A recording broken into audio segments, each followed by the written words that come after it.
Natalie Cooper was a rising star in the world of corporate law. At 28, she attended a charity gala in Fayetteville, Arkansas, where she first encountered Matthew Ellis, the CEO of a successful manufacturing company. Natalie, ambitious, brilliant, and strikingly beautiful, caught Matthew's eye. 15 years her senior, Matthew exuded power and confidence. His salt and pepper hair and tailored suits spoke of wealth and influence, and Natalie found herself drawn to his charisma and worldly experience. Their courtship was a whirlwind of expensive dinners, weekend getaways, and lavish gifts. Matthew wooed Natalie with the kind of attention and luxury she'd always dreamed of, but had never experienced during her middle-class upbringing. 6 months into their relationship, Matthew proposed, presenting her with a diamond ring that could have paid off her student loans twice over. The wedding was the social event of the season in Fayetteville, where Matthew had recently relocated his company's headquarters. Natalie walked down the aisle in the town's historic chapel, resplendent in a designer gown, her face glowing with what appeared to be joy and love. Neither could have predicted how quickly their fairy tale would unravel. The first year of their marriage seemed idyllic on the surface. Natalie left her job in Richmond, Virginia, to become the perfect society wife, throwing herself into charity work and social events. But behind closed doors, Matthew's controlling nature, initially masked as protectiveness, became suffocating. He questioned her every move, criticized her choices, and slowly isolated her from her former colleagues and friends. Natalie found herself trapped in a gilded cage, her once vibrant personality dimming under the weight of Matthew's expectations. She attempted to restart her legal career, but Matthew vehemently opposed the idea, insisting that his wife need not work. Their arguments became more frequent, their silences more prolonged. To the outside world, however, the Ellises maintained a facade of marital bliss. They hosted elaborate dinner parties, attended every important social function, and donated generously to local causes. But those closest to them noticed the strain. Natalie's smiles never quite reached her eyes, and Matthew's possessive hand on her waist seemed more like a shackle than a loving gesture. By their 5th anniversary, the love that had once burned brightly had been reduced to cold ashes. They slept in separate bedrooms, their conversations reduced to terse exchanges about household matters and social obligations. Into this atmosphere of quiet desperation, Ryan Ellis arrived, unknowingly setting in motion a chain of events that would end in tragedy. In the summer of 2017, Ryan, Matthew's 18-year-old son from his first marriage, moved to Fayetteville with little more than a duffel bag and a rebellious attitude. Tall, handsome, and brooding, Ryan's childhood had been marked by his parents' bitter divorce. His mother, Evelyn Sanders, had struggled with addiction, leaving Matthew to gain full custody. However, Matthew's demanding career meant Ryan was primarily raised by nannies and boarding schools. The result was a young man who felt abandoned by both parents, harboring deep-seated resentment toward his father. After a tumultuous freshman year in college, marked by academic probation and a stint in rehab for alcohol abuse, Ryan was given an ultimatum by Matthew. Return home, work for the family business, and get his life together, or be cut off entirely. With few options and even less enthusiasm, Ryan grudgingly agreed. Natalie's first encounter with her stepson was awkward at best. She had met him briefly at the wedding 5 years prior, but the sullen 14-year-old had since transformed into a strikingly handsome young man. For his part, Ryan was taken aback by Natalie's youth and beauty, having expected someone closer to his father's age. Matthew wasted no time in putting Ryan to work, starting him at the bottom of the company ladder. This meant long hours at the factory, learning every aspect of the business from the ground up. It was a punishing schedule designed to instill discipline, but it only served to deepen the rift between father and son. As the weeks passed, Natalie found herself increasingly drawn to Ryan's presence in the house. His youthful energy and rebellious spirit were a stark contrast to the stifling atmosphere she had grown accustomed to. She began to look forward to their brief interactions, a shared laugh over breakfast, a sympathetic smile when Matthew was particularly demanding. Little did they realize that Ryan's arrival had set the stage for a dangerous attraction that would soon spiral out of control. The catalyst for Natalie and Ryan's illicit relationship came on a sweltering August night. Matthew was away on a business trip, leaving Natalie alone in the vast, empty house. Unable to sleep in the oppressive heat, she went downstairs for a glass of water, only to find Ryan in the kitchen, shirtless and glistening with sweat after a late-night run. Their eyes met, and in that moment, something shifted. The air between them crackled with unspoken tension. Natalie found herself mesmerized by the defined muscles of his chest, the vulnerable look in his eyes so unlike his father's hard gaze. Ryan, in turn, was struck by Natalie's beauty, her silk nightgown clinging to her curves in the humid air. They talked for hours that night, sharing confidences they had never dared voice before. Natalie spoke of her frustrations with Matthew, her feelings of being trapped and unfulfilled. Ryan opened up about his troubled relationship with his father, his struggles with addiction, and his dreams of breaking free from the Ellis family legacy. As dawn broke, they found themselves drawn together, their lips meeting in a kiss that was equal parts passion and desperation.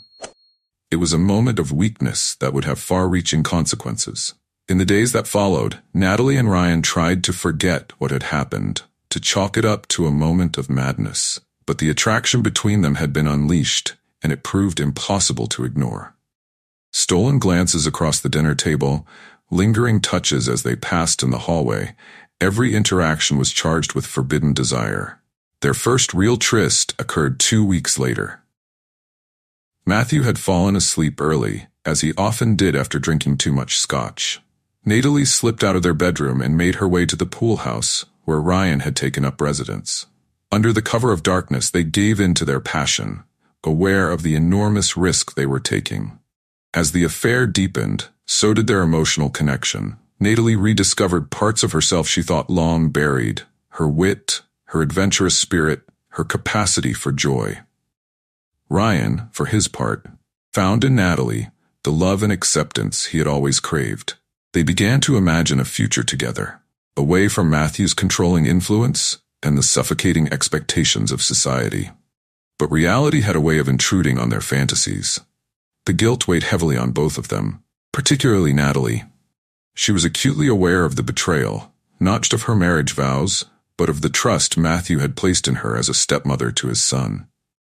Ryan struggled with his own conflicting emotions, the thrill of the affair warring with his complicated feelings toward his father. Despite the risks, they found it impossible to end their relationship. They began to take greater chances, meeting in secluded spots around town, exchanging passionate emails, and even sneaking away for a weekend trip under the guise of Natalie visiting an old college friend. As autumn approached, their affair had become all-consuming. Natalie walked a constant tightrope, playing the role of the devoted wife while secretly planning rendezvous with Ryan. She knew what they were doing was dangerous, potentially ruinous for all involved. But in Ryan's arms, she felt alive for the first time in years. Neither Natalie nor Ryan could have foreseen the tragic turn their secret passion would take. As they continued to weave their web of lies and stolen moments, the stage was set for a confrontation that would shatter the carefully constructed facade of the Ellis family forever. The night of October 30th, 2018, began like any other in the Ellis household. Matthew had announced over dinner that he would be working late, and Natalie and Ryan exchanged subtle glances, their hearts racing at the prospect of some time alone. As Matthew's car pulled out of the driveway, Natalie felt the familiar mix of excitement and guilt wash over her. She waited 30 minutes, then made her way to the pool house where Ryan was waiting. Their embrace was filled with passion and an underlying sense of desperation, knowing full well the risks they were taking. What they didn't know was that Matthew hadn't actually gone to work. Acting on his growing suspicions, he had driven around the block and parked his car out of sight. He then stealthily made his way back to the house. As he approached the pool house, the soft glow from its windows caught his attention. Moving closer, he heard muffled voices and laughter, sounds that froze him in place. Through a gap in the curtains, Matthew saw Natalie and Ryan entwined on the bed.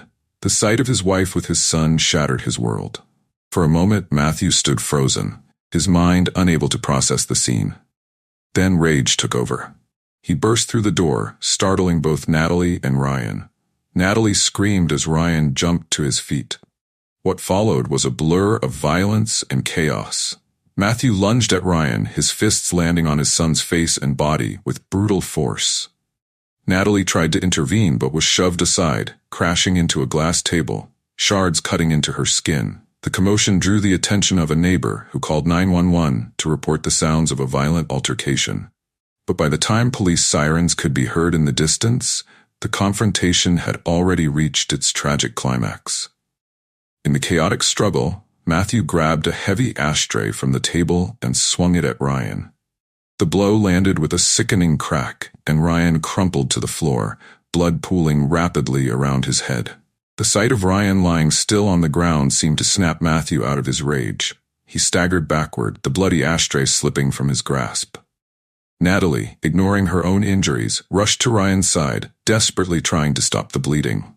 Matthew stood frozen, his life unraveling before his eyes. His marriage was a sham, his son was gravely injured by his own hand, and everything he had built was collapsing.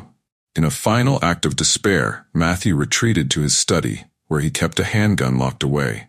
Natalie, hearing him move, looked up just in time to see him raise the gun. Her scream was drowned out by 2 deafening shots. Matthew's body jerked as the bullets tore through him, and he collapsed to the floor. Seconds later, the first police officers arrived, following the trail of destruction to the pool house. They were met with a scene of carnage. Matthew dead on the floor, Ryan unconscious and critically injured, and Natalie covered in blood, cradling Ryan's head in her lap. As paramedics rushed in and the house became a flurry of activity, Detective Kevin Bryant arrived on the scene, surveying the devastation before him.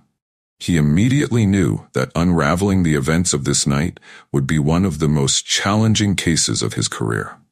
In the days that followed, the town of Fayetteville was gripped by shock and morbid fascination. The Ellis mansion was cordoned off by yellow crime scene tape, as investigators pieced together the events of that fateful night. Detective Bryant took charge of the investigation, his usually calm demeanor betraying the gravity of the situation.